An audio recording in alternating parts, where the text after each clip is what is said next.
Next 9 news में आपका बहुत बहुत स्वागत है। मैं हूं आपके साथ अबरारुल हक रहमानी। महाराष्ट्र में एक बार फिर रश्मि ठाकरे अपने उस रणनीति के तहत काम करना शुरू कर दिए जिस रणनीति को लेकर के वो पिछले कई महीनों पहले से शिवसेना पार्टी को बचाने के लिए तमाम जो तरकीबें हैं वो अपना रही थी। लेकिन अब जो महाराष्ट्र से बड़ी खबर आ रही है कि शर्मिला ठाकरे जो कि राज ठाकरे की पत्नी है, उनसे रश्मि ठाकरे ने मुलाकात की और बातचीत की और तमाम महाराष्ट्र की राजनीतिक हलचलों को लेकर के लंबे तौर से जो है एक विचार विमर्श किया और एक तरीके से उनको अपनी पार्टी में आने का न्योता भी दिया। सूत्र बता रहे हैं कि शर्मिला ठाकरे से मिलने के बाद रश्मि ठाकरे के मिजाज में बदलाव नजर आ रहा था, यानी कि उनको इस तरीके से देखा जा रहा था कि मिजाज जो है उनका खुश नजर आ रहा था। और ऐसे में ये उम्मीद जताई जा रही है कि रश्मि ठाकरे की इस मुलाकात के बाद अब शर्मिला ठाकरे अपने पति यानी कि राज ठाकरे को मना करके शिवसेना पार्टी में शामिल होने के लिए जो है तैयार कर सकती है। लेकिन ये देखने वाली बात होगी कि राज ठाकरे जो कि अपनी खुद की पार्टी के लिए इतने दिनों से लगातार प्रयास कर रहे हैं महाराष्ट्र की राजनीति में उस पार्टी के वजूद को बनाने के लिए और पार्टी के एक तरीके से के वर्चस्व को कायम करने के लिए, लेकिन उनको कोई अच्छी खासी कामयाबी मिलती नज़र नहीं आ रही है।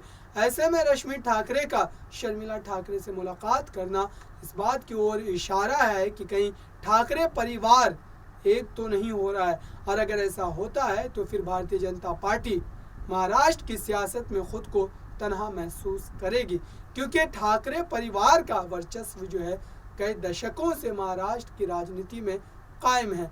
और ऐसे में अगर दोनों ठाकरे भाई एक साथ आ जाते हैं यानी कि राज ठाकरे और उद्धव ठाकरे, तो ये भारतीय जनता पार्टी के लिए मुसीबत का एक सबब बन सकता है, क्योंकि बीजेपी यही चाहती है कि ठाकरे परिवार में जितना ज़्यादा फूट होगा उतनी ज़्यादा कामयाबी जो है बीजेपी को महाराष्ट्र में अपने कदम को जमाने में मिलेगी। लेकिन अब एकनाथ शिंदे एक नया फैक्टर आ गया।